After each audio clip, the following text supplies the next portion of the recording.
Assalamu alaikum urmattуу көрүүчүлөр.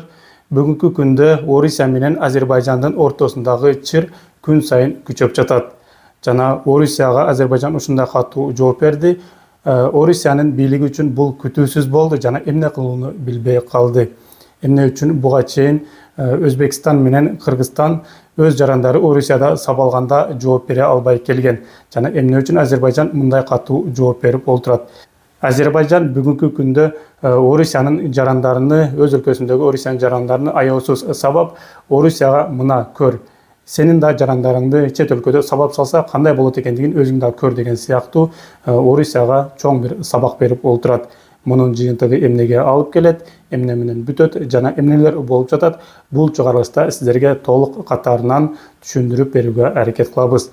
Антан каналга катталыңыздар, бул видеого бир колдоо көргөзүп лайк коюңуздар. Биз видеобузду баштадык. Чыр эмнеден келип чыкты? 27 июнда Екатеринбург шаарында Орусиянын күч органдары омондор 50дөй Азербайжан жарандарыны кармашты. Бул кармоо учурунда көпчүлүгү жаракат алып, сабоо учурунда көпчүлүгү больницага жатып калды, оор абалда жатып калды. Андан сырткары экөөсү дал ушул Орусиянын бийлигинин күчтөрүнүн тарабынан токмокко алынып, дал ушул кармоо учурунда каза болду. Дал ушул эки Азербайжан жараны каза болгондон кийин Азербайжандын бийлиги катуу ачууланып, Орусияга нота жөнөтүп, сен эмнеге биздин жарандарды сабап жатасың, бул мыйзамсыз деп өзүнүн наразылыгын билдирди. Бирок Орусия тараптан жооп болгон жок. Андан кийин Азербайжан маданий кызматтардын баарын токтотту, Орусияга жөнөп жаткан делегацияны токтотту. Мындан сырткары орус журналисттерини камап салды, алар 4 айга камап салды. Орусиянын андан кийинки болгон жообуна, өтүнүчүнө карабастан аяусуз 4 айга камап салды. Анысы аз келгенсип Азербайжандын бийлиги Азербайжан өлкөсүндө жүргөн айтишниктерди аяусуз камап, аларды сабап, орустарга сабалган кандай экендигин ачык көргөзүп, демонстратив түрдө аларды сабап абакка камап олтурат. Албетте Орусия үчүн бул күтүүсүз болду. Азербайжандан мындай жооп күткөн эмес. Буга чейин деле Азербайжан жарандары сабалып келген, бирок Орусия мындай жоопту күткөн эмес. Буга чейин да мигранттар сабалып келген, Орусия мындай катуу жоопко кабылган эмес. Бүгүнкү күндө Азербайжан катуу жооп берип, Орусиянын жарандарыны аяусуз сабап олтурат. 2024-жылда декабрда Казакстандагы болгон ушул учак кырсыгын баарыбыз эле билсек керек. Бул кырсыкта ошол Азербайжандан учкан учак Казакстан өлкөсүнө келип кулап түшүп, анда 38 адам каза болгон болчу. Бирок кийинчерээк Азербайжандын бийлиги бул нерсеге Орусияны күнөөлөп, Орусия сен дал ушул биздин учакка дрондорду аткансың, ошонун себебинен кулап түштү учагыбыз кулап түшүп, ичинде 40ка жакын адам каза болду. Сен буга жоопкерчиликтүүсүң деп Азербайжандын бийлиги катуу ачууланып, Орусияны жоопко тартууга аракет кылган эле.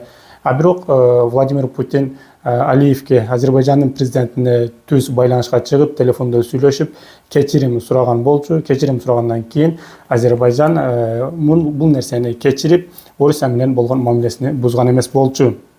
Эми 38 адам каза болгон учурда дагы Азербайжандын бийлиги мамилени бузган эмес. Эми эмне үчүн бүгүнкү күндө 2 адам каза болсо эле Азербайжан мынчалык ачууланып жатат, мынчалык катуу жооп берип жатат? Эмнеге мынчалык орус жарандарыны ушундай жоопко тартып, демонстратив түрдө сабап жатат деген суроо баарыбызда эле пайда болот. Учак менен болгон кырсык бул кокустук, кокусунан билбестен Орусиянын аскерлери ушинтип дронду учуруп алган. Бул нерсени кечирсе болот. Азербайжандын бийлиги дал ушул үчүн Орусияны кечирип, учак менен болгон чырды унуткан болчу. Эми азыркы болуп жаткан учур бул системдүү түрдө болуп жатат. Буга чейин да сабап келген, мындан кийин да сабай берет. Муну саясий деңгээлде, системдүү түрдө эч бир жазасыз көптөн бери сабап келет.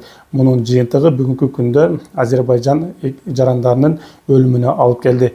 Буга чейин өзбек бир туугандарыбыз да сабады, буга чейин кыргыз бир туугандарыбыз дагы сабады. Аяусуз сабап, ошол эле учурда Өзбекстандын, Кыргызстандын жөнөткөн нотасына карабастан бул ишини Орусия системдүү түрдө улантып келет. Жана эч качан бул кылган ишине жооп берүүгө ушундай бир аракет дагы кылган жок. Күнөөсүз адамдарды сабаган омондорду мамлекет кызматкерлерини жоопко тартууга аракет кылган жок. Кайрадан сабалган адамдарды күнөөлөп, алар күнөөлүү, алар мындай кылган, андай кылган, документи жок жүргөн, жана башка ушул сыяктуу айыптарды коюп келген. Демек, бул нерсе системдик түрдө уланып келип жаткандыгы үчүн, дал ушул системага каршы чыгуу үчүн бүгүн күндө Азербайжан Орусияга аеосуз жооп берип, мына биз да өзүнчө эгемендүү мамлекетпиз, биздин дагы укугубуз бар, биз да өзүбүздүн сабалып жаткан элдерибизди, жарандарыбызды коргоого укуктуубуз деп Орусияга катуу жооп берип отурат. Бирок бул Орусия үчүн күтүүсүз болду. Демек, Орусия буга чейин мындай ноталарды, мындай эскертүүлөрдү кeenеген эмес. Ал кайра эле ушул ишини улантып келе берген. Бүгүнкү күндө Азербайжан ушунда катуу жооп берип жатканда, Орусия коркуп кетти дагы Азербайжан менен болгон мамилесини болгон күчүнө жумшап куткарып калууга аракет кылууда. Азербайжан тараптан бул жоң гана эмоция эмес, бул жоң гана нараазычылык эмес, бул дипломатиялык шапалак. Бүгүнкү күндө Азербайжан Орусиянын бетине шапалак менен урган сыяктуу эле болуп жатат. Анткени Азербайжан ушул күнгө чейин Орусиядан коркуп жашап келген, бүгүнкү күндө өзүнүн эгемендүү мамлекети экендигин көргөзүп, Орусиянын жеринде да биздин ушундай улуттарыбыз кеңири жүрүшү керек. Эмнеге биз адам эмеспизби?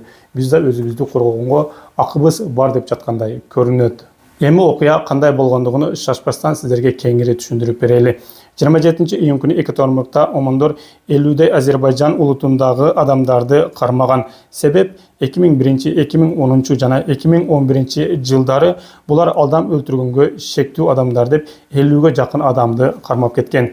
Рейд учурунда эки бир тууган каза болгон. Гусейн Сафаров, Зиядин Сафаров аттуу эки бир тууган рейд учурунда каза болгон.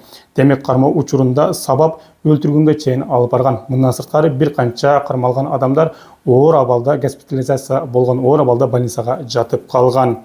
28-июнда эскертүү берип, тездик менен сабалган адамдарды ким сабады, аларды тактагыла, аларды жоопко тарткыла.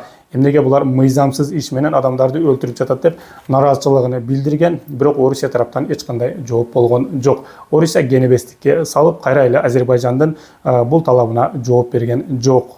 29-июнда Азербайжан токтоп калган жок. Азербайжандын парламенти нараазычылыгын билдирип, Орусияга бара жаткан делегацияны ошол жерде добуш менен токтотуп калган. Орусияга барбагыла, Орусия менен мамилени үзөбүз деген сыяктуу Орусияга жөнөгөн, башка эле иш менен жөнөгөн делегацияны токтотуп калган. 30-июнда Орусиянын бийлиги жооп берип, каза болгондордун бирөөсү жүрөк оору менен өлгөн деп, экинчиси кантип өлгөндүгү жөнүндө комментарий берген эмес.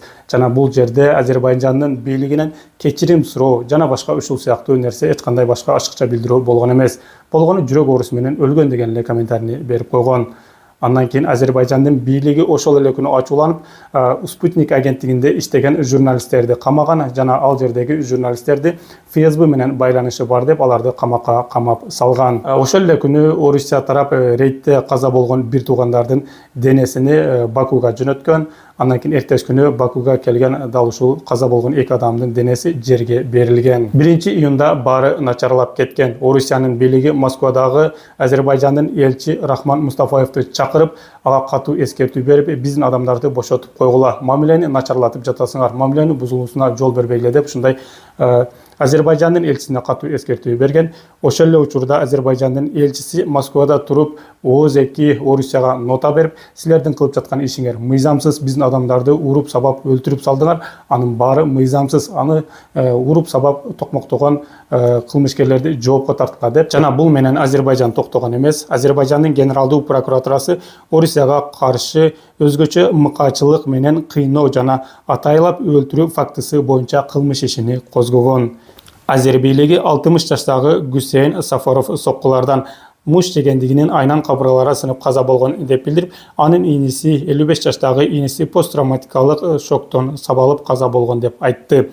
Демек, Азербайжандын бийлиги атайын текшерүүлөрдү жүргүзүп, бул текшерүүдүн жыйынтыгында биздин эки жараныбыз тең дал ушул омондордун колунан муш жеп кыйналып каза болгон деп кылмыш ишини козгогон.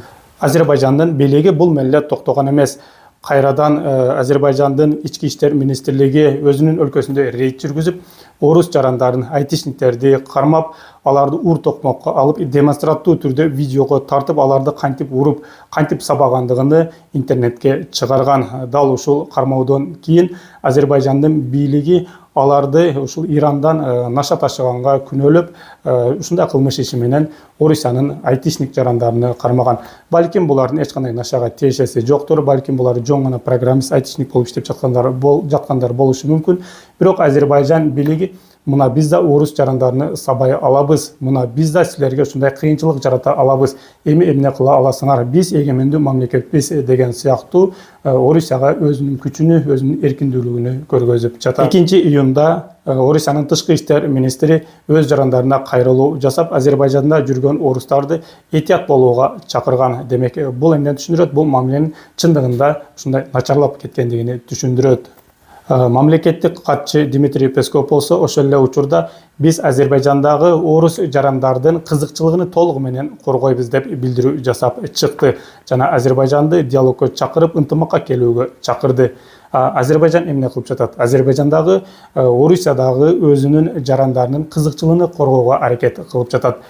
Ал убакта Россия сегодня медиа группасы Азербайжанды күнөөлөп, Азербайжанды мыйзамдарды сактоого, мыйзамдарга так болууга чакырды, мыйзамдарды бузбоого чакырып жатат. Ошол эле учурда Орусиянын өзүнүн ичинде омондору ачык эле мыйзамдарды бузуп, ачык эле сабап жада калса өлтүрүп салганга чейин барып жатат. Орусия буга чейин кыргыз мигранттарыны ачык эле сабаган, муну баарыңыздар билесиздер. Демек, бул нерсе менен айтайын дегенибиз, Орусия бул нерсени атайлап кукустан сабап алган жок. Бул системдүү түрдө уланып келе жаткан нерсе. Буга чейин кыргыздар да сабады, өзбектер да сабады, Кыргызстандагы, Өзбекстандагы Орусияга нота жөнөттү, бизге түшүндүрүп бер деп айтты. Бирок Орусиядан канааттандырарлуу жооп болгон жок, Орусиядан кечирим болгон жок. Эми бүгүнкү күндө азерлерди дагы ушундай эле системдүү түрдө сабап жатат. Бирок Азербайжан катуу жооп берип, Орусияны ордуна коюп, Орусиянын өзүнө жараша мамиле кылып жатат. Азербайжан бийлиги туура кылып жатабы, Орусияга жооп берип туура кылдыбы деген суроо баарында эле пайда болот. Балким туура эмес. Балким мунун жыйынтыгы чоң бир чырларга алып келет. Балким мунун жыйынтыгы ошол эле Орусиядагы иштеп жүргөн мигранттарга чоң бир кооптуулук жаратат. Бирок ошол эле учурда сенин жарандарыңды сабап жатса, сенин жарандарыңды токмоктоп өлтүргөнгө чейин алып барып жатса, аны көрмөксөнгө салып, аны билмексенге салып, карабай, маани бербей койгондагы бир жагынан туура эмес. Бул тууралуу сиздин оюңуз кандай? Өз оюңузду комментарийге жазып калтырыңыз. Сиздер менен Бек Шамиров болду. Кийинки